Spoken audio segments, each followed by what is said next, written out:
One. Hello, everyone, and welcome to the Knights of the Turntable, Coalition's definitive hip hop podcast.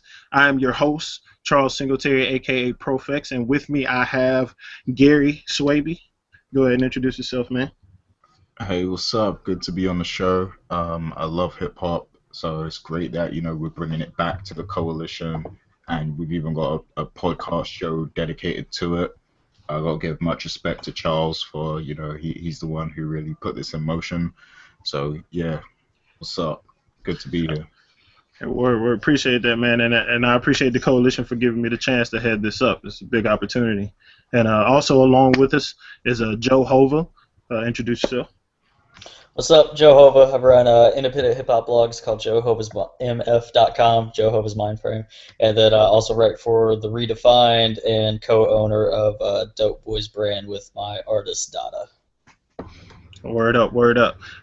Yeah, Joe is a guy that I know from The Redefined when I was writing over there. Sure. Definitely a great guy. I'm glad that you joined us, man. I appreciate it. Glad to be on. All right, word up. All right, let's start it off. Talking about the things that you're currently listening to hip-hop wise, guys. I know it's been kind of a dry year compared to others, but Joe, I'll ask you first. What have you been listening to? Single wise, I've been listening to that new Jeezy and Jay-Z, and like that actually has me a little hyped for the album. But album wise, I've been really listening to.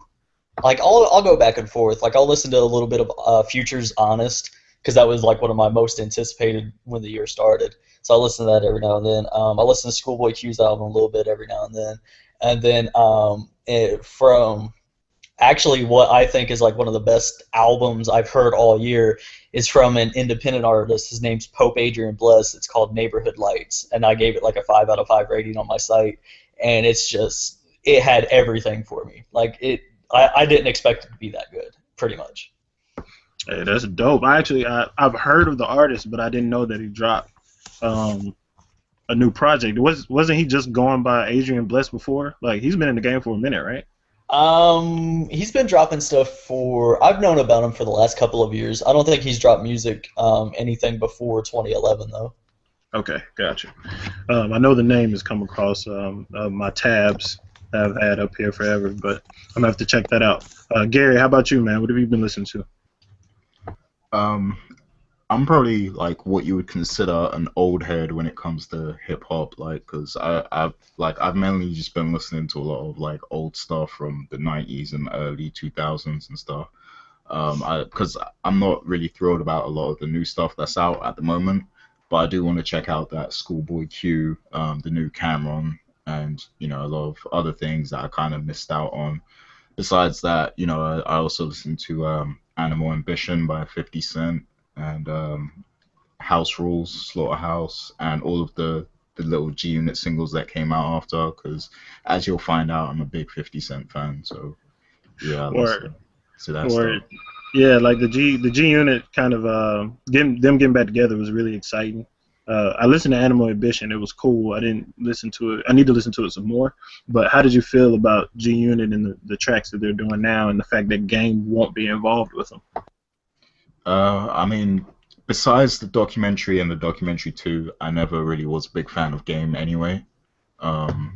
Blasphemy, dude. Even when he was with G Unit, like he wasn't exactly like my favorite member. But see, the thing is with Game, he can rap. Like he's a really good rapper. It's just a name dropper, and it gets boring. Yeah, when it comes to actual songs, I don't think he delivers that well. But he's just a good rapper to me. Gotcha. Have they said anything about a G Unit album yet? I actually didn't keep up with that.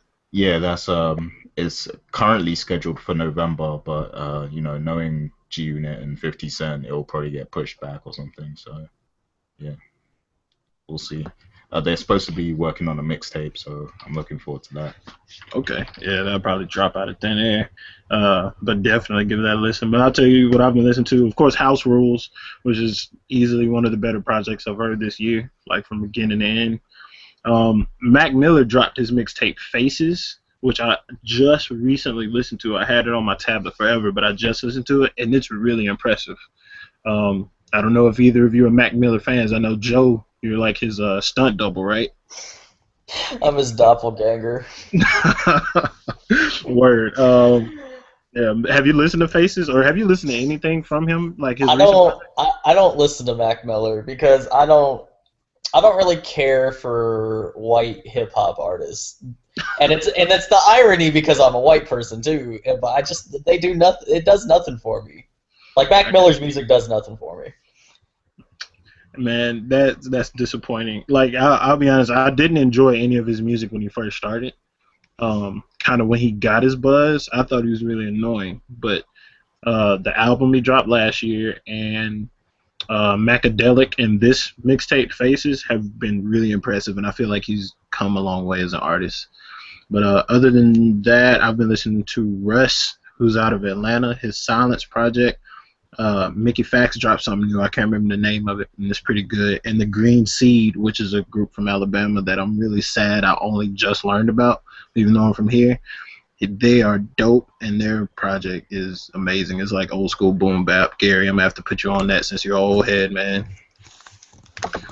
Yeah, man. But I'm always open to try new things. word up, definitely slide that to you. But now from the things that you've heard, Gary, you might not have an answer for this, but Joe, what's the most disappointing project you've heard this year so Uh, far? So Absol's project dropped, and I didn't have time to listen to it. So I downloaded it, I put it on my phone, and I flew back home a couple of weeks ago. So I listened to it on my flight, and while I was waiting for planes and stuff, and I had no ambition to listen to it again. I can believe that. And my problem with it was it had no identity Yeah. because to hear Absol on a DJ Mustard track, that instantly made me mad. Like, why are you stooping to this level? You're better than this. Was that the Twacked? Was that DJ Mustard? That was one of the worst songs I have ever heard. Like that's definitely the worst song I've ever heard from Absol, easily. But other than like beyond him, outside of that, that was just a terrible song. The It subject, just like the entire thing just sounded like it was just not put together well. like, well, some of the songs do sound like it. Like the ones that actually have a flow between each other, they have a cohesive sound and they're decent. But I agree with you, they don't really have an identity, and especially they don't show the hints of an identity from the episode that we've already been introduced to. Exactly. Over, Like you listen to Control System and there's just so much emotion and pain in that album. Like yeah, it's yeah, it's you feel like incredible. you feel like you got to know him Like from the I beginning to end. cried when I heard Book of Soul. Like that's how emotional that album was. And then you give us this? Come on, dude. Yeah, I know the pain, and like that's actually my answer too. These days was the most disappointing because you know that between Kendrick and Absol, I'm one of the few that leans towards Absol Hmm. out of the TDE camp. Um, they're both really great artists, but I like the personal side of Absol and the intellectual side, and the like. He does the whole anti status quo thing without preaching like Lupe does, Hmm. and he finds a good balance with the artistry, and I really enjoyed it. But man, he said he turned in 2 projects last year, so I'm hoping that the second one is the real album, and this one was just the whole mainstream thing to get these terrible fans in here. Probably a lot of the fans that were booing at the Total Slaughter event, but we'll get into that later. What if Kendrick's sabotaging TDE because Schoolboy Q's album suffered from sequencing? Yeah, the sequencing was horrible on that freaking album. Even like I enjoyed the songs individually for the most part, but yeah, that one didn't have a cohesive sound. But I don't do any of Schoolboy Q's albums have that sequencing? I think Habits and Contradictions kind of flowed really well. I think so. I'm gonna have to re-listen to that because I don't think that's one thing that stood out for me as far as Schoolboy Q. But yeah, I agree. The sequencing was off. I don't think Kendrick sabotaging TDE. Like, because man, that's a family over there. Like, all right, Gary, do you follow TDE heavy at all? No, I mean I listen to Kendrick, but I haven't really listened to Absol much. So Gotcha. yeah, yeah. Um, like that's a family, and I feel like that they want to. I felt like everything that they did was, to build each other up. Like, structuring the way the albums release, not having Kendrick, drop rapid fire projects and everything. But And but you also got to look at it too. Like, all right, TDE's already dropped. Absol makes 4. All right, he wasn't on Q's album. He was uncredited on Isaiah Rashad and SZA's album, and then he gets this kind of weak one. do you think that's Kendrick sabotaging him, or is that Ab Soul being unhappy with the crew on his end? Uh, I don't know. That's a good argument. Yeah, because a lot of people had that theory where I watched an interview and they asked him, what was up with the whole thing where you were tweeting about the label holding an album and not putting it out and all that. He kind of brushed it off like, that's just release day politics and everything, for buzz. But what if that was a legit thing and there's internal issues with him specifically?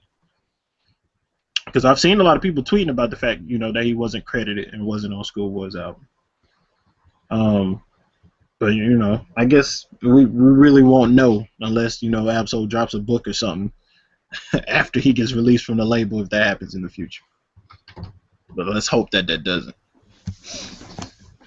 But Gary, I know you said you didn't listen to many things, but do you have a disappointing project or any disappointing songs that have stood out to you?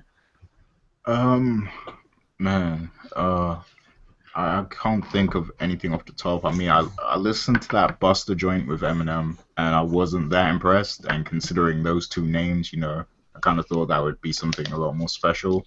So Yeah. I guess, if I'd mentioned something, that's what sticks out at the moment to me. Those two names in like 2004 would have been cool, but those two names in 2014 just suck now. Yeah, The name sucked, but man, I enjoyed the song for what it was. And I Like, guess I for just, what it was means, like I enjoyed it as two washed up dudes spitting. I mean, how do you guys feel? How do you guys feel about Eminem, like right now, 2014, like his new stuff? Because I don't, I to me, don't, he remains one of the best MCs of all time. But his new stuff, like since Relapse, I haven't been feeling him at all. I won't listen. I don't check for new Eminem music. I bought Recovery, but since then I haven't checked for new Eminem music. Here's the thing, like, all right, I did not enjoy Relapse. I didn't enjoy Recovery as much as everyone else seems to have enjoyed it.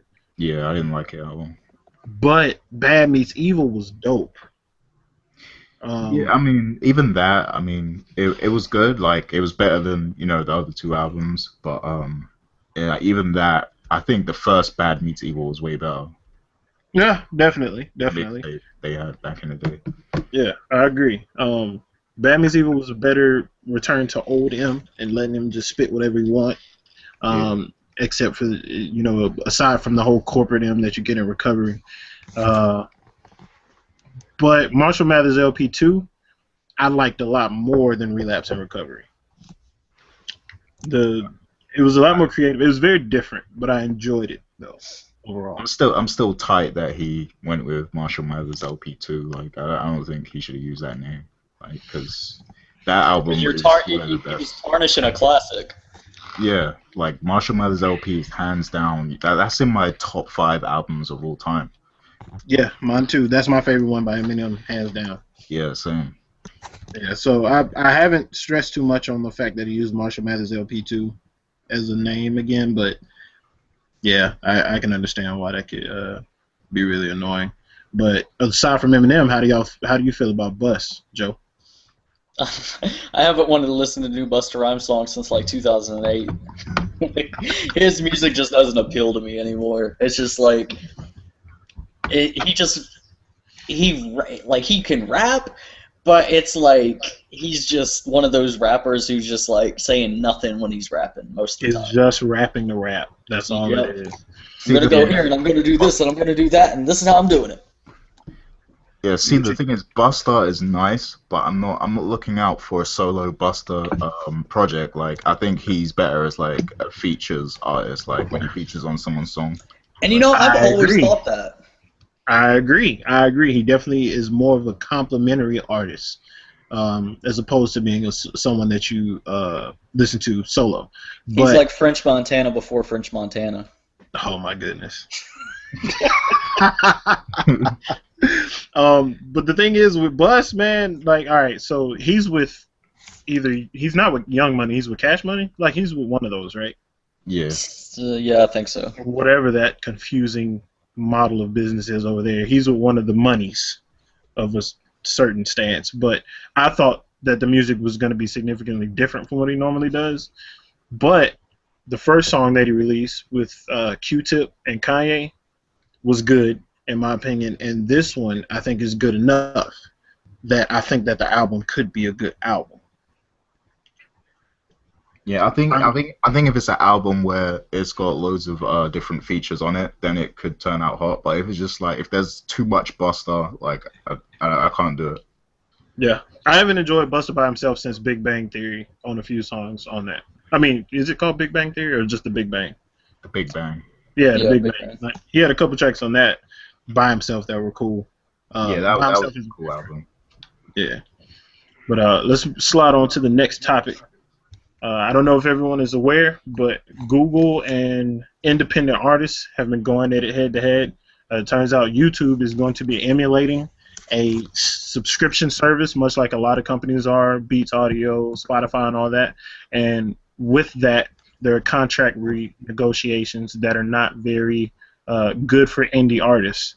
Even big ones like Adele are going to be removed from the site at some point if things don't come to a head. So, how do you guys feel about this movement with YouTube and indie artists? It's stupid. Go ahead. You go first. I mean, it's just dumb. It's just like, why would you?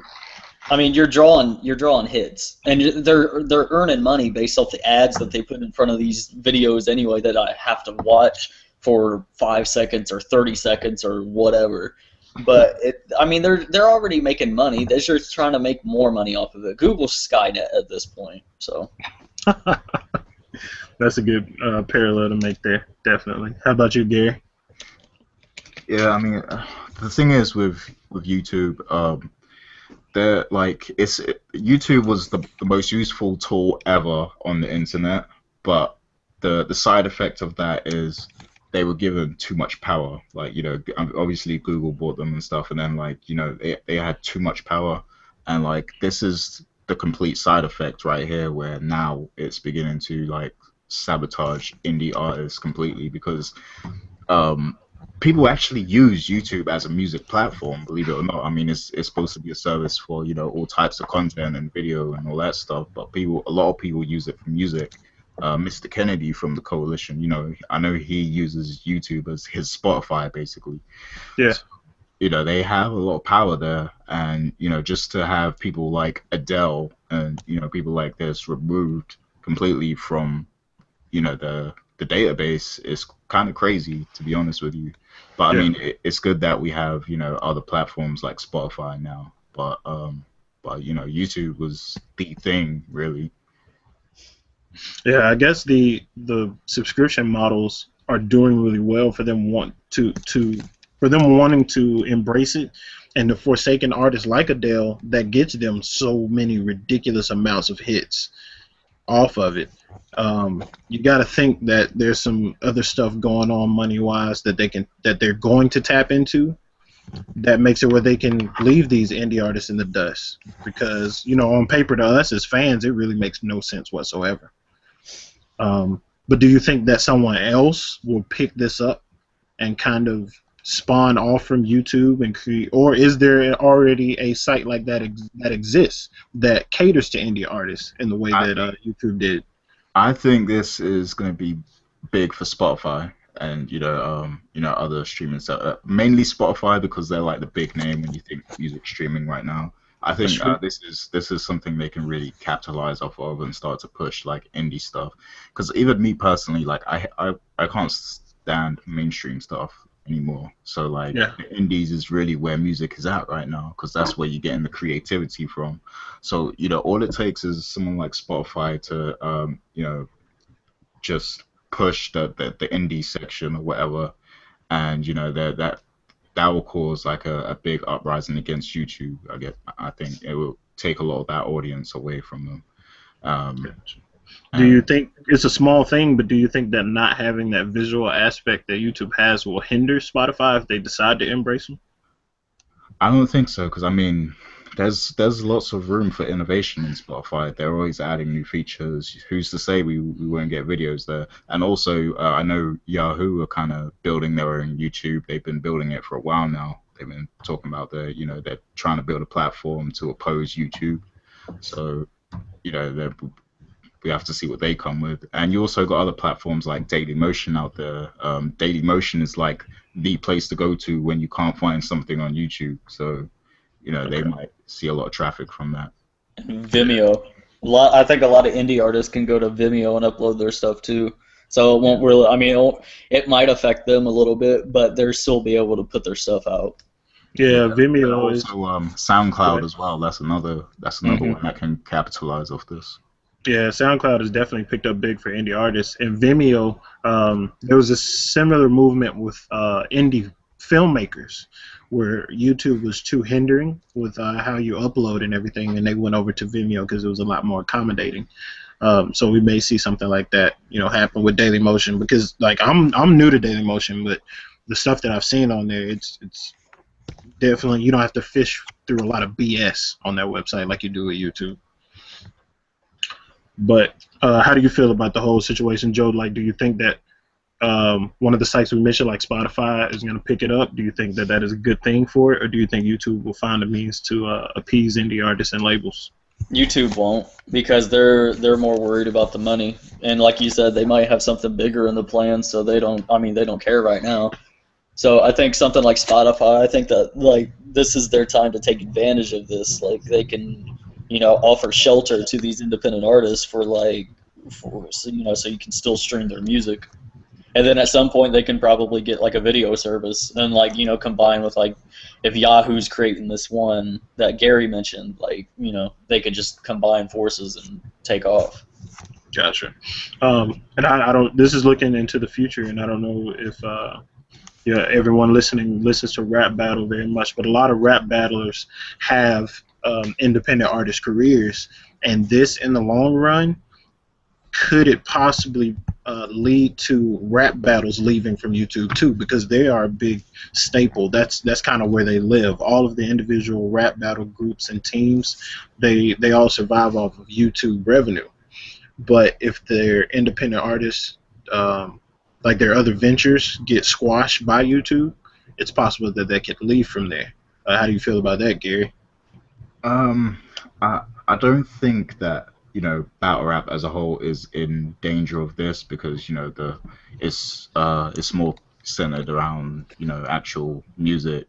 So if you mean the rap battles themselves, then I don't think that's in any danger. But I mean the artists, yeah, they make music and stuff like that. And I know Smack, they put up like music videos and stuff for the artists and all that. I think yeah, maybe those people who make music in the battle rap culture, they're going to be in danger. Because I know Sue Surf, for example, he makes good music.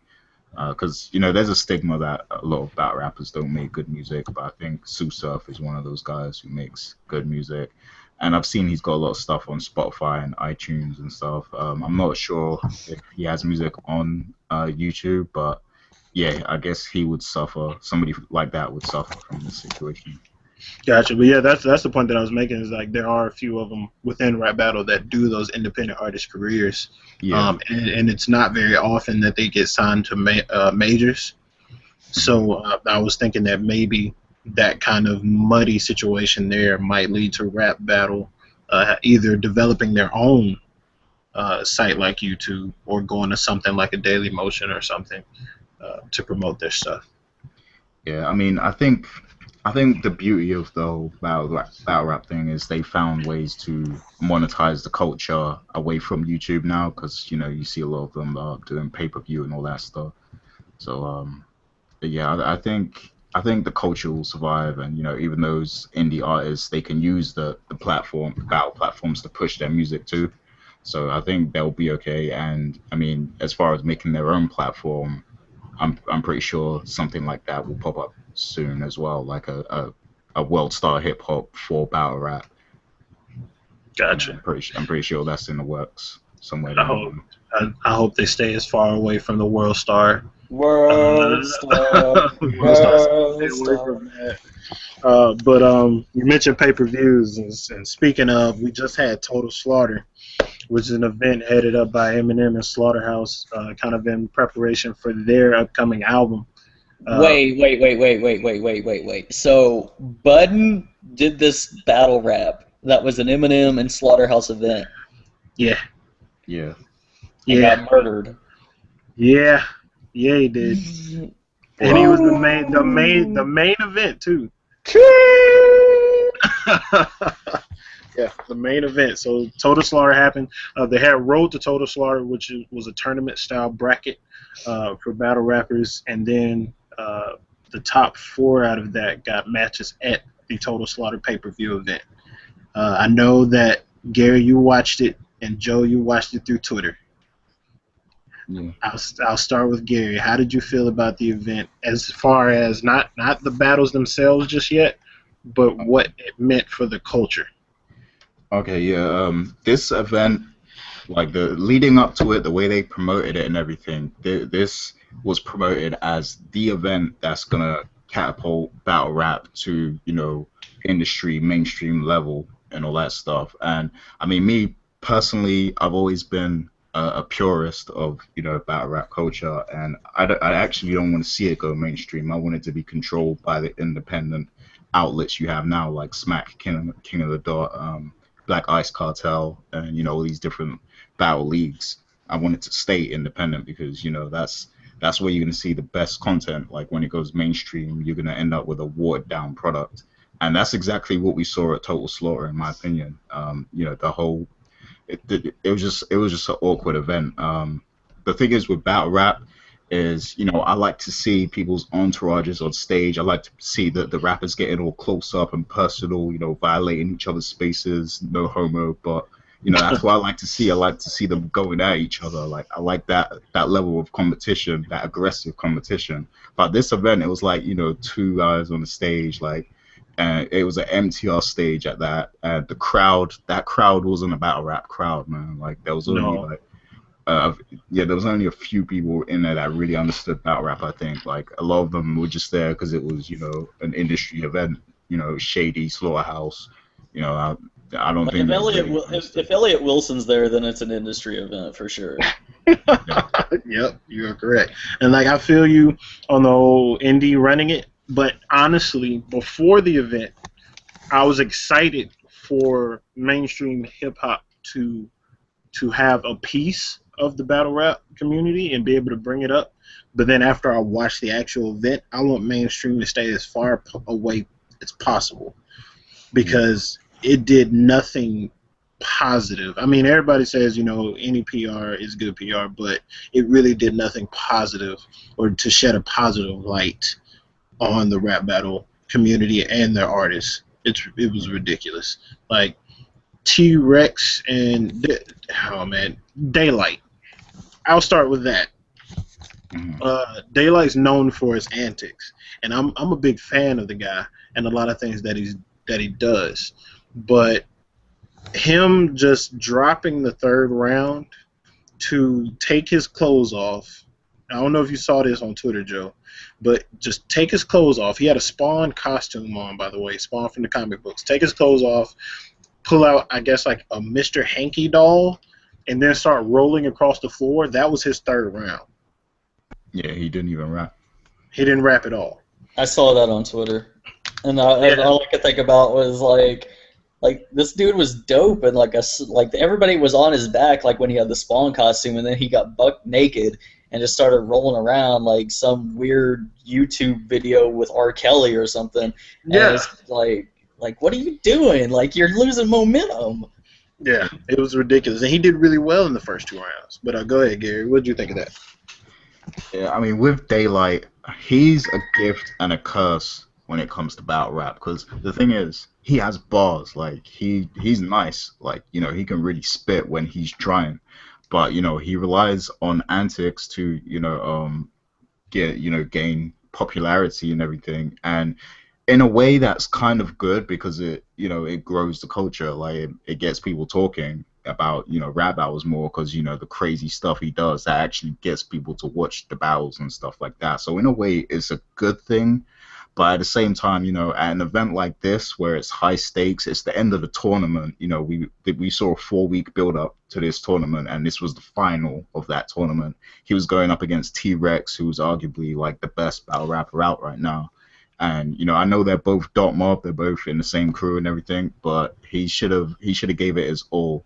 Because the thing is, like his past two battles on King of the Dot against Killer Jones and Charlie Clips, that was the best daylight I've seen in years. Like those two battles. I So I agree. was I was expecting him to come in here and just rip shit, but he went the antics route because he knew how many eyeballs were going to be on him.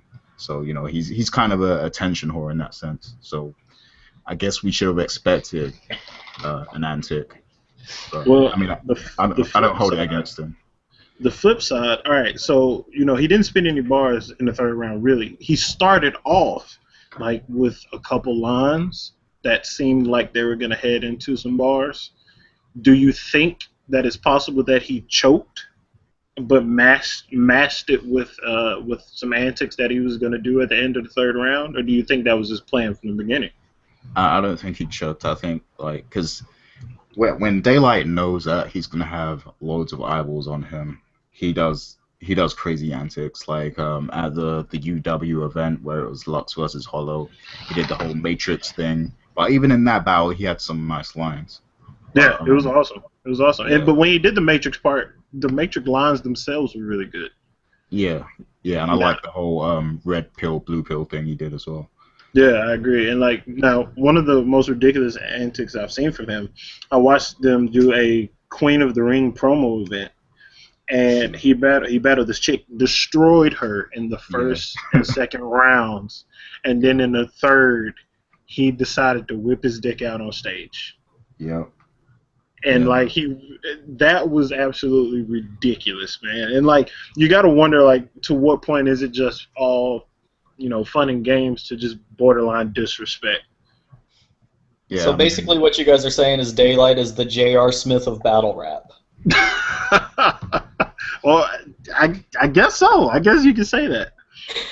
I Is don't. I almost said he was the riffraff, but he can actually rap though, so I can't make that comparison. Yeah, I don't know. I mean, a lot of people held it against him what he did at Total Slaughter because like that's the biggest platform we've had, the most eyeballs we've had on the culture, and people will judge the culture based on that event, I guess. But I mean, I don't hold it against him, and I don't think he choked. To answer your question, I don't think he choked. I think he kind of wanted to give Rex the battle because they were dot mob. Yeah, I think he just thought, fuck it, I'm going to give the battle to Rex, but I'm going to be the most talked about person at the event. Period. I think that was his mentality, and that's why he chose to do that. yeah.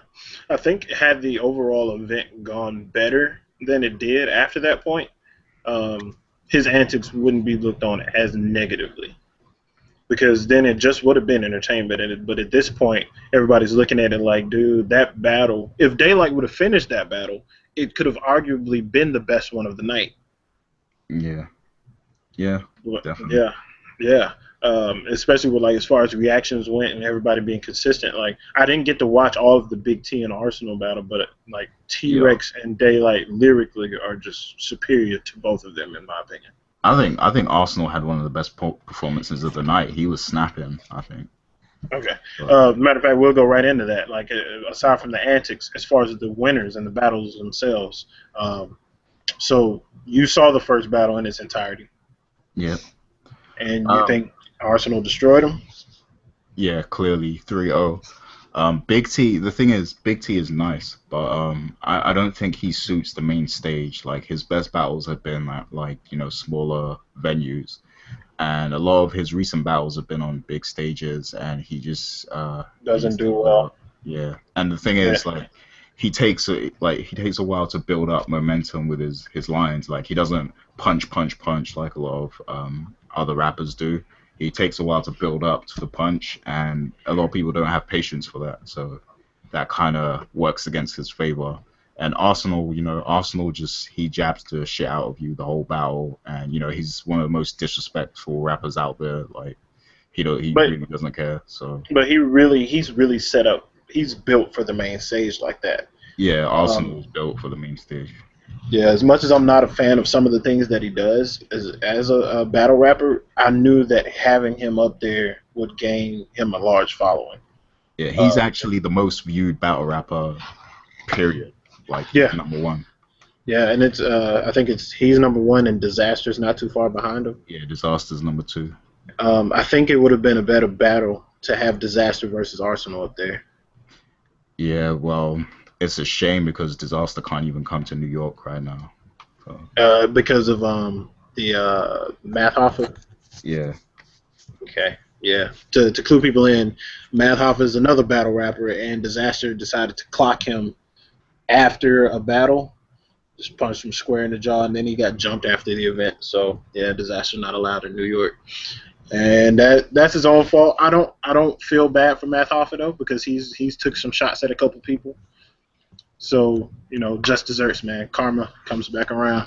But I hate that it had to happen at the height of rap battles exposure to the mainstream. Yeah. It was Exactly. really bad timing on that end. And we've kind of analyzed it a little bit, but what was your take on the T-Rex Daylight battle aside from the third round? Yeah, I don't think it was either of their best performances. I mean, Rex, I've seen him like do way better than he did. He had nice spots, of course, and he did enough to win the battle. But yeah, I think he could have went harder, especially because it was Total Slaughter. And Daylight, you already know, he's nice. Like if it was Rex's best against Daylight's best, Daylight would probably edge it. Yeah, He'd probably edge the battle, like he'd win. But he decided to go this route, so that's uh, what happens. Yeah, and like T-Rex surprised me because during Road to Slaughter, he really seemed completely unbeatable, point blank period. He was destroying everyone that he came up with, but when it got to the longer set on stage at Total Slaughter, yeah, he took a step back, and it wasn't as impressive as it could have been. I agree. Um, and the battle after that. Now, this one was a really big one. Loaded Lux versus yeah, Murder Mook. I have to say, I'm more of a Lux fan, but Murder Mook is one of the first rap battles that I ever watched when I got into the leagues and all that, way, way, way back. Him and like Jay Mills and all of them. Those are the people I started off watching. This battle, I felt should have been the main event. yeah, Uh, I agree. yeah, it should have been the main event because, like, I understand that it's Slaughterhouse and Joe Budden is part of Slaughterhouse, but this is for the rap battle culture, not so much for y'all. So that should have been the main event with Joe Budden coming right before that. But it wasn't the case, and sadly, I believe that the crowd, that non-rap battle crowd, is what killed that battle. Yep. Because Loaded Lux was spitting some dope stuff on that stage, but after he lost the crowd once, they never came back. And Murder Mook pretty much he had it in the bag after the first round. But what'd you think of it? Yeah, I completely agree with you. This should have been the main event because the thing is, Budden versus Hollow, that was the battle that was supposed to cross over battle rap to, industry level or whatever. But as Right. far as battle rap as an entity itself, this was the more important battle because these are the two biggest legends in battle rap, period. So, for them to face off against each other one more time to, prove who's the best, that's a big deal. As far as the battle itself, I'm a huge Lux fan, huge Mook fan. I basically grew up watching Mook battles like throughout the early 2000s or whatever. Like I was into battle rap heavy even back then, even though it wasn't big back then. I was still really into it. So that yeah, I'm a big fan of both of them. And as far as Lux, like you said, he lost the crowd because the crowd, it's not a battle rap crowd, so they don't understand the shit Lux is saying. Because Lux is on that Exactly. level where you have to really pay attention to what Lux is saying. Yeah, Um, I agree. and yeah, I think this battle should have been a URL battle or something. If it was a URL battle, like it would be an instant classic. but Yeah. because of the event they was at, and the environment and everything, the atmosphere, it just didn't come out that well. And I think that had a lot to do with Lux losing the crowd, losing steam. I think in the second round he might have forgotten his lines a little bit, but the thing is, he started freestyling. And when he was freestyling, some of the stuff he was freestyling made me think, like, wow, if he could freestyle this good, like, that's Yeah. crazy to me. Like, Yeah. because some of it was like stuff he would write. Yeah, exactly. And but of course the fans, they just weren't feeling it at all. Yeah. Like once he lost him that first time, that was a wrap. And I agree. I think that having that battle on the Total Slaughter stage, aside from the fact that it wasn't a main event, it ruined it, because that could have been one of the biggest moments in rap battle. The Because it was a fans that great. were Go the ahead. fans the fans that were there are fans like me because I have no clue about battle rap. Like I Yeah. have no clue about any of the stuff that you guys have been talking about. And like if you got a bunch of people there like me who don't get it, then nothing's gonna happen. I got you. Yeah. But I hey, but mean, give yourself some credit though, because you listen to some really intricate artists though. And the key to Lux's lyricism is that it's really intricate things. He doesn't just throw like really basic punch lines out there. He'll have some scattered in that sound simple, Mm-hmm. but he put some really complex schemes together. And I yeah. actually need to go back and watch it, because apparently he put a really good one together in the second that even went over my head. But yeah, that it's sad that it had to be wasted on that crowd. Yeah, and Joe, I mean, I think, as a hardcore hip hop head like you are, I think if you was at that event, you would kind of get it, you would kind of get the feel of everything. But I think the only thing is, when you don't follow battle rap and, they talk a lot of personals and stuff about each other. And I think, Yeah. sometimes that's where they lose people who, haven't kept up with the culture that much. Yeah, and it really pissed me off. Like this is something Joe wouldn't get because he didn't follow it. But people were getting so hype about Murder Mook using the whole scheme that flipped Lux's scheme, talking about what he does, Yeah, even though Hollow had already done that, yeah. and he didn't do it very different from what Hollow did. It was almost word for word. It was ridiculous. But I think Murder Mook lost that battle Really? first. Yeah, I think he lost it 2-1. That's my personal opinion. Yeah, I'm gonna have to watch it again, to be honest. I had Mook winning, but I'm a bigger fan of Lux when it comes to bars. Like, because even in the Hollow versus Lux battle, like, but when you look at the bars in that battle, Lux clearly won. Yeah, I agree. Because Hollow has, I think, where Lux loses is where, yeah, I don't think he loses, but like where you could say he loses is This is his when he brought performance. out Calico's father.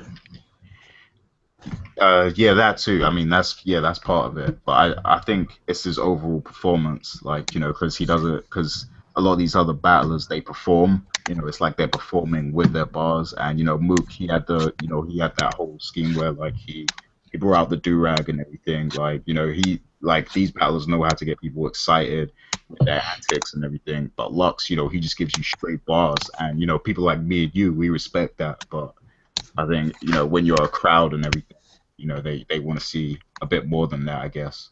Yeah, that's true. Especially if that's their first taste of it, I guess. Yeah, but I mean, Yeah. I need to see the battle again. I think I edged round two to Mook, and round three, obviously, I think Mook took round three. But Gotcha. round one, I think Lux was going off, and a lot of his bars were going over people's heads. I agree. Yeah. Um, do you think that the after effects of Total Slaughter will be one where Lux kind of fades out, or do you think that the real rap battle fans will embrace him just fine? Um. Yeah, the real battle rap fans will still embrace him. But I mean, I think maybe him losing might not be a bad thing because if he's willing to stay battling, we might actually get to see him battle some people on a lower level now. Like a lot of people have been wanting to see Daylight versus Lux and all these other up and comers and new battle rappers. Maybe he'll be willing to take one of them now that because I guess people might think Mook took him down a peg or two. like Yeah. Mookat and Hollow, I guess. So like maybe now he'll be willing to battle, other people. Yeah, at this point, he's got something to prove. So, Yeah, you back someone like that into a corner, he's gonna come out with some dope stuff, and I agree. I look forward to that too. yeah, exactly. Yeah. But it's an interesting thing to have Joe on talking about Total Slaughter because I am curious from a person that's not a rap battle fan. What was the biggest thing you took from what you saw on the social networks while this was going on? What was the like when you think of the events? Is the first thing you think of?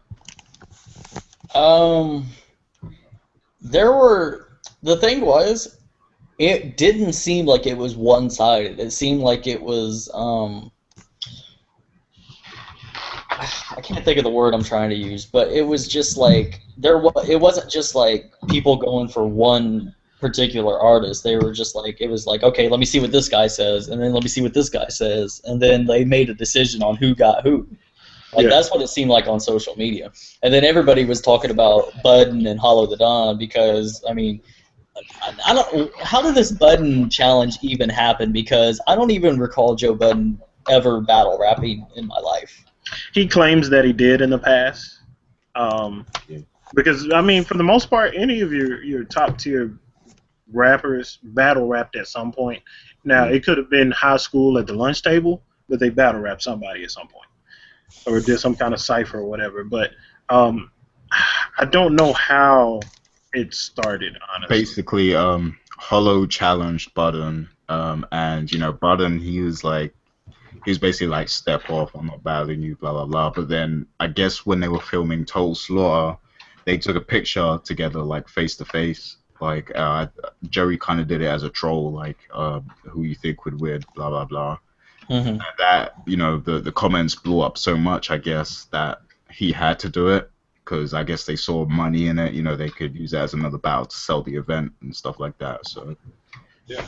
that's kind of how it came about. I just figured Budden was setting himself up to take more losses than Nas. Why you have to do I, that, man? I don't think he takes L's though. Like he's honest about everything, all his failures and successes and stuff. So Yeah, yeah. None of that But, stuff will set him back. but on the other side of that, that's what he uses as his music, though. So it gets kind of old every now and then hearing about how much he loses in life. yeah. That's true. But he got another loss to add to it, so I don't know. And like So how did you guys judge that battle though? Do you think it was a clear 3-0, or do you think like 2-1? Like how do you think Budden did like in the battle? I'll break it down round for round. In the beginning of the first round, for Joe, because Hollow did his thing. I hated what Hollow did later. I'll get to that though. But at the beginning of Joe's round, I was excited. I was like, thank goodness, because like the last thing I remember as far as a rapper battling a rap battler was Cannabis Canada. versus Disaster, and that was embarrassing as hell. Because like I'm not a huge Cannabis fan, but I respect what he's done for hip hop, and I expected him to bring some heat. Because I mean, he's dissing all these battle rappers and dissing, like he was dissing Slaughterhouse at that point, and all this stuff. I'm thinking, okay, he's gonna show up and stunt on stage against Disaster, who's arguably one of the best. He was probably the best when that happened. And then he gets up there and chokes, yells at the crowd, and reads off of a notebook for 2 rounds. Wait. Yeah, that actually happened. And it's called his Infinite Book of Rhymes, by the way. But yeah, he got on that stage and he read off of a notebook, dude. Yeah. And you can actually go to a King of the Dot event and they sell infinite books of rhymes, like little notepads. That's so whack. That is so whack. So yeah, that was fresh on my mind. So I'm thinking, I'm just like, please, Joe, don't choke, don't tank, don't embarrass hip hop artists. Like, don't do it. And when he started, I was sitting there like with the old face, like, yo, this is about to go down. And his first round, it faltered towards the end because he's trying to keep that on beat cadence, which doesn't go off as well, especially when you're battling against someone like Hollow, because it doesn't seem as diverse. But he did well. Second round, that's when it started to look bad. It just and then the problem was when battle rap. If you're gonna spit your stuff, spit it, get it out, and keep it moving. Like Lux. Yeah, Lux lost the crowd, yeah. but People were booing Lux. He didn't stop. yeah, they started booing him. Even when he stumbled, he started freestyling. It was dope stuff. Lux was good. He finished it out. He didn't start reacting to the crowd. That you can't do that. Yeah, that's a big no-no. Like you don't like if the crowd's heckling you and stuff, you don't shout at them and stuff like because No, that's just gonna make things worse. Like don't address them. exactly. Just keep going. And that's why I respect T-Rex. Like because T-Rex was one of the most hated battle rappers like a few years back, like 3, 4 years back. He would Yep. get booed all the time, and he just kept spitting no matter what. Like he never stopped, never addressed the crowd. He's one of those dudes who just keeps spitting no matter what. And eventually he won the respect of the crowd and became one of the most popular battle rappers. So that's what you got to do in a battle. Like you ignore the audience, just get your shit out.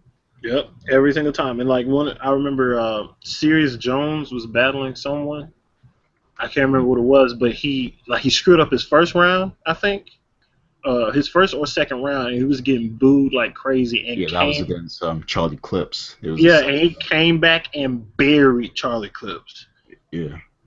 Like you can't let the crowd dictate what you do. Like unless you are an incredible freestyler, which Sirius Jones actually is one of the best freestylers out there. Him and Diz, and you just can't react to the crowd. That's where Joe lost me. And Hollow was doing great, and my only problem with him is the part where he like tried to get a rise out of Joe about Tahiri. You know what part I'm talking about? Yeah. When he was like, stop my time, and threatened him on stage and like jumped up in his grill and stuff. That was completely unnecessary, especially since like you sit there and clown him for like being a kind of Captain Save-A-Ho, and then you do that. Like that contradicts what you're talking about. Yeah. I don't know why Hollow took that approach, like, because he kind of came across as a bully in this battle, and that's not really Hollow. And It's not at all. And the other thing is, like, this guy, he's an industry artist, and he's agreeing to take this battle. Like, at least respect him a bit more. Just keep it rap, like, keep it bars. You Yeah, don't have because to it's like bully, dude. yeah, because like it really pisses me off because I know rap battles have the contracts that they sign. 90% of the time have a clause where if it gets violent, the contract is voided and you lose your money. Yeah, there's some where you can't even like touch the other artist, and I noticed, Hollow he unzipped Button's hoodie and everything like that. He was doing too much in that battle. Yeah, and I feel like to get on stage and to threaten someone, knowing that the contracts y'all have signed make it where you can't get hit, I think that's the weakest shit in the world. Yeah. But of course, people won't look at it that way because they get caught up in the moment and they don't know the culture, especially the people there. They don't really know that culture, and I think Hollow may have been exploiting the fact that it was a different kind of crowd. Yeah. A little bit. But how did you score that battle? I gave it to Hollow. I gave it to Hollow 3-0. I'd edge all 3 rounds. I think Joey's strongest round was probably the first round, I think. But I think Budden had some nice lines in there. Like he had some good bars. It's just he didn't deliver them right. Like he just stood there and rapped. Like he didn't really put any emotion into it. And he was rapping like he was on a beat or something. But me personally, I don't think it's necessarily bad when people rap like they're on a beat in a battle. Right. You can't sound like you're reading it. That's the thing. He sounded like he was reading it. Yeah, and Hollow killed him with that rebuttal too. Yeah. Which is another thing Hollow's known for is those rebuttals, and that was dope. Yeah, Hollow's good with that. And I think he had too much pauses as well. Like I noticed he was pausing a lot. I don't know if it was because of the crowd or what, but yeah, Button kept pausing, and I hated that. I think it was because he was it's like he wrote in crowd reactions. Like he just knew that they were gonna happen, and like the reason why I think is that because he started reacting to his own bars towards the end of the second and in the third. Yeah. Like you can't sit there and laugh at your own stuff because you don't know if the crowd's going to be feeling it. Because there was one point where he said some line that was whack as crap, and he laughed at it, and no reaction from the crowd. Yeah, and people who do that are corny because like the thing is, you don't if you don't have the crowd, like if you lost the crowd, this is why it's still important to get your shit out because when the battle actually drops online, online is where the real battle rap audience is going to see that battle, and Yeah, online, a lot of people might think you won, whereas live they thought the other guy won. So right.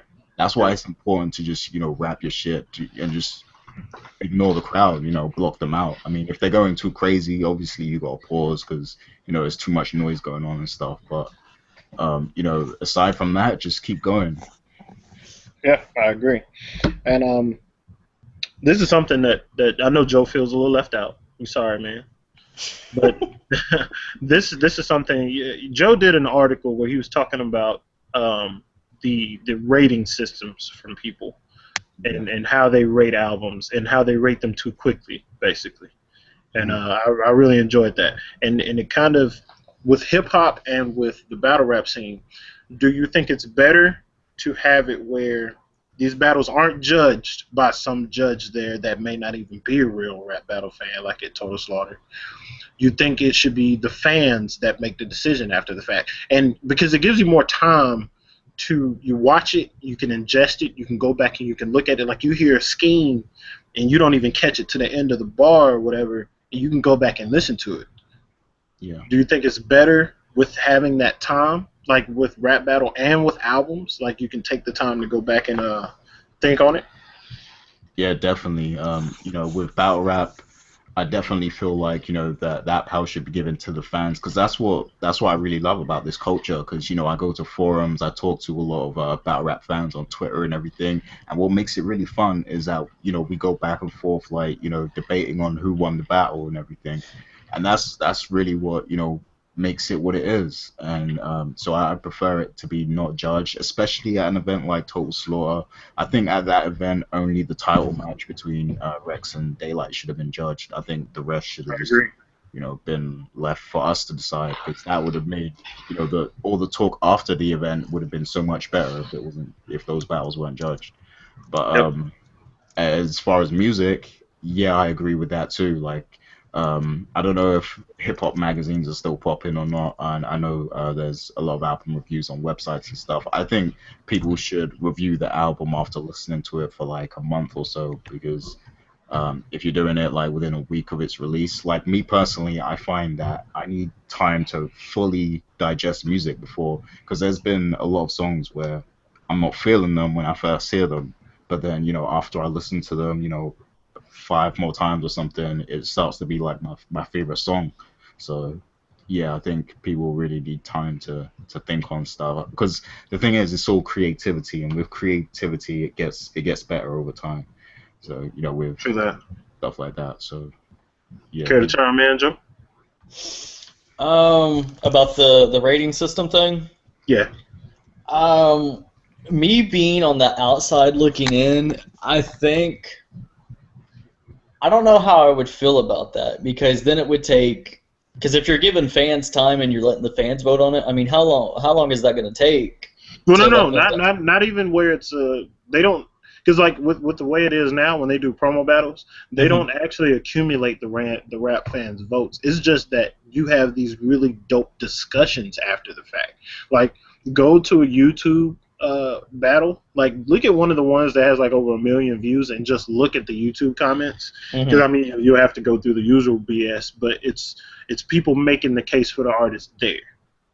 And I yeah, think that's part of the experience because if you just have these judges define like all right bam this person wins, it's not that much of a discussion at this point. You're just going to sound like a really hurt fan in the comments. But I think, and one thing that you guys brought up is that battle rap it's basically for the fans, and yeah, to give them more control over something like that, over like the outcome of a battle or something. I think that's perfect, actually. word. Yeah, I think they should just do away with judge ones unless they're like a tournament style, like like the like the Grand Prix that KOTD does or the Total Slaughter event, things like that. Of course, you have to judge them, but other than that, let the fans, talk it out. Yeah, definitely. Because I mean, I know Grind Time. That was one of the biggest leagues. That was one of the most important leagues actually to battle rap. Period. I And agree. they used to do like a lot of their battles were judged, and I kind of think, well, I kind of feel like after a while that worked against them because it seemed like there was a lot of bias going on with some battles, Yeah, and you and always have to be people would, wary of that. yeah, But yeah, like I don't know. But overall, the Total Slaughter event, getting back to that, it was a failure. I wish it wouldn't have happened. I think that those battles should have gone elsewhere, like on to King of the Dot or URL. yeah. But These could have been classic battles if they were on different platforms, I think. yeah, most definitely, most definitely. But lastly, we're getting a little long, but to wrap it up, let's talk about the projects that you're most looking forward to in the rest of the year. I'll start with you, Joe. For me, and actually, it was just announced like I don't know, maybe right before we jumped on the podcast. New Party Next Door project is going to be flames, and I cannot wait for it because Party Next Door last year was incredible, and it was only 10 tracks. So I have to admit I haven't listened to it yet. I haven't listened to it. you got to give it a spin. It's worth it. I promise it's worth it. So that, and then since I've been listening to Jeezy, okay, I got this theory about Young Jeezy, and I'm probably going to write a think piece about it. But I have this theory about Young Jeezy about how he only makes great music every few years, like an expiring contract, like he's playing in a contract year, like a football or basketball player. All right. So these last the Me Okay and the Seen It All singles, like those are fire. And it's not the Jeezy Swag District stuff that we've been hearing the last couple of years because he wants to be YG. I'm really excited for this new Jeezy album, and I haven't been excited for Jeezy music in like 4 years. All right, I'm gonna have to check those singles out because I mean I heard the track with Jay-Z, which was really dope. I loved it. Flames. Yeah, even with people taking a crap on Jay-Z's verses, which is like That's just and you know what I feel that is now. I feel like how everybody hates Wale on Twitter. I feel like every time that Jay-Z makes a new verse now, that's like the cool thing to do is be like, oh, that's trash. Yeah, pretty much. That's exactly what it is. It's the cool thing to do at this point. Because like when it was the cool thing before the Kendrick track, the remix dropped. Mm-hmm. And I was like, okay, Kendrick won, but I definitely wasn't saying Jay-Z's verse was bad. Like it was good. It was better than like some of the stuff he had put out in like the last couple of years. Easily one of his best verses in a while, but of course that turned into a thing. It was like, oh, Jay-Z's trash, washed up, blah blah blah blah. But they're gonna buy these albums, so they'll keep doing it. But any other projects you're looking forward to? And I'm probably gonna steal this from you because you're gonna mention it, but the Big Crit because I forgot about it. Yep, Cadillactica. That's definitely what I'm looking forward to. What about you, Gary?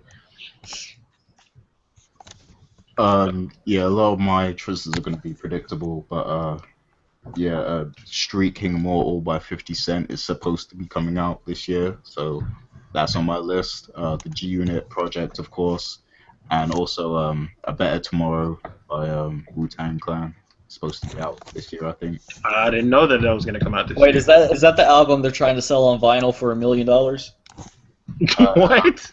I don't think that's the one. I think because they've got two projects, right? I think one of them they're putting up for that auction for $1 million or whatever, and the other one is just like a regular album. Okay, because I only heard about the vinyl. I didn't hear about another one. Yeah, did you hear about that, Charles? No, I didn't.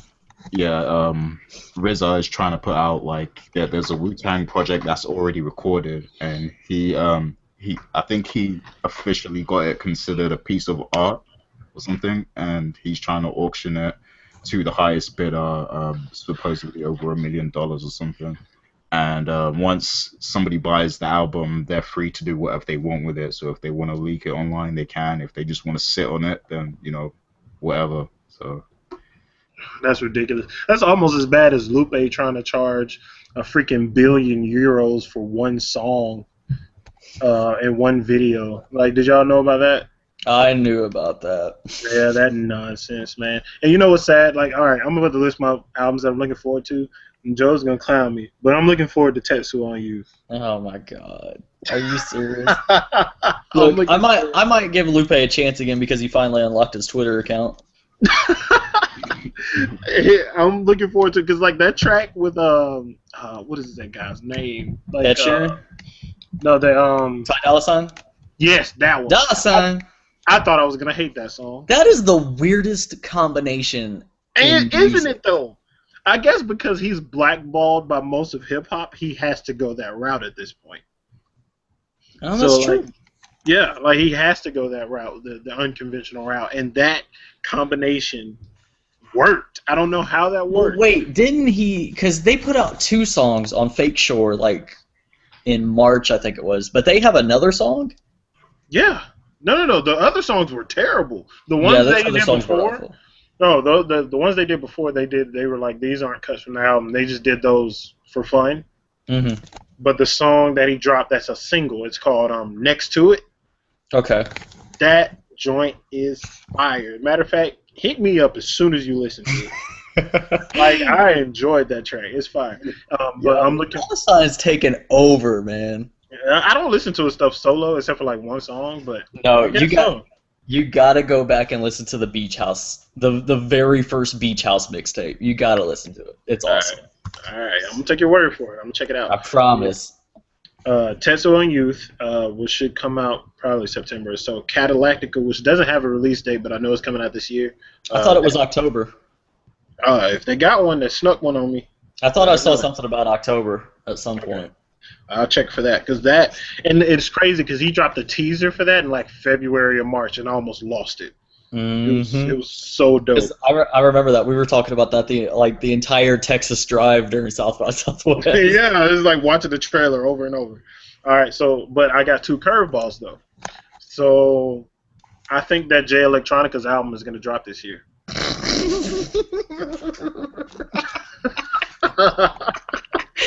Hey, that is Wait, real he talk. raps? Real talk. I really think that the Jay Electronica album is going to drop smooth out of thin air before the year's out. You think it's gonna be like a Beyonce and a Jay and a Kanye? It's just but not on that level. Yeah, I don't think it would work that well for him. But No. I like Jay Electronica actually. Like I know there's a lot of new artists I don't really like, but I like him. You know, I'm feeling him. So, I can't. I just can't listen to somebody who, like, Gucci Mane has put out more music in jail than Jay Electronica ever has. Like, I can't listen to somebody who sits on music all the time. Like, I just can't. Man, that's what he's doing. And like it sucks because he's so good. But He's like a deadbeat dad. Yeah. Like He's the deadbeat dad of hip hop. Like he just gave birth and then just has been forsaken ever since. He just left hip hop in the dirt. It sucks. But I think it's gonna drop out of thin air. And the other curveball, and I think this is gonna be based on the fact that These Days didn't do so well and Schoolboy Q didn't do as well. I think Kendrick and J. Cole's mixtape is gonna come out before the end of the year also. You think that's gonna be like the because Kendrick's slated to have a project out of those 6 that TDE's dropping. I think that'll be it. You think that's going to be the one? You don't think we're getting a new Kendrick album? No, I don't think he'll drop the follow-up to GKMC yet. I think because I honestly TDE can really hold as GKMC is one of the best albums to come out in the last 5 years. Yeah. And I think that they can hold. I hate that it's going to happen, but this is business. They can hold that album ransom for a while. And you know what? A lot of people have said it too, and I think you're one of the people who said it. But J. Cole's been really quiet. Yeah. Super quiet since last year. Yep, and Born Center was dope. Born Center was good. And I've heard the song that leaked from part of it didn't really leak, but Kendrick performed it at some show and they showed it, or some record store. The song that they have together is really, really good. It's him, J. Cole, and BJ the Chicago Kid on the hook. Anything with BJ is good. Pretty much. And that's another person who album needs to drop too at the end of the year. But that song is super dope, and I think that they could do some really good stuff together. That is going to be the next release from them. I don't think the follow up to GKMC is going to happen until like 2016, dude. I think you know what? Because Drake's supposed to drop next year. What if Drake's supposed to drop a new album next year at some point? Yeah. But what if him and Kendrick were going head to head, and that's what they're waiting on? That, you know my feelings on Drake. Kendrick. But I hope Kendrick destroys him. Like, that would be dope, but I hope Kendrick destroys him, dude. Like when, Gary's gonna hate this, like when Kanye destroyed 50 Cent. Oh, come on now, he didn't. That's what I want to happen. 50 sold more worldwide than Kanye did. Like, Kanye won in America, so. I don't know, man. I don't know if that count's still accurate now, though. Because, I mean, Kanye's been going from freaking airport to airport crying to people. They probably, sold that thing all over the world by now. Yeah, Talking about all these doors they can't get in. That was actually one of my favorite Kanye albums, I think. I think it's my... Graduation. Yeah, Graduation was dope. But yeah, that's all I'm looking forward to there. But let's go ahead and wrap it up. Thank you, two, for joining me on this. I think it was a good pilot episode. It's been incredible. It was a good conversation. Any parting words that you would like to share? Joe? Free Gucci Man. Not Meek Mills, though? No, Meek did that. All right. Gary, how about you? Yeah, I just want to say, I'm really glad we're doing this podcast because, like around last year or so, I completely lost faith in all new hip hop music and stuff. So, like, I think this podcast will help me, rediscover what's really good, and all the indie artists out there and all that stuff. So yeah, I hope this will help rekindle my love for hip hop. Even though I didn't really fall out of love with it, it's just that the new stuff I wasn't really feeling, and I think this will be a great show to put me on to what's hot out there. So yeah, I'm looking forward to this being a long standing podcast, and with that being said, G-Unit. Oh, word, oh, word. I hope it's like that for a lot of people where they can get introduced to a lot of the new artists and not have to deal with these really jaded mainstream fans out there. But thanks for tuning in, everyone. We hope to make this a weekly thing, and I hope you stick around and support. Until next time, adios. True.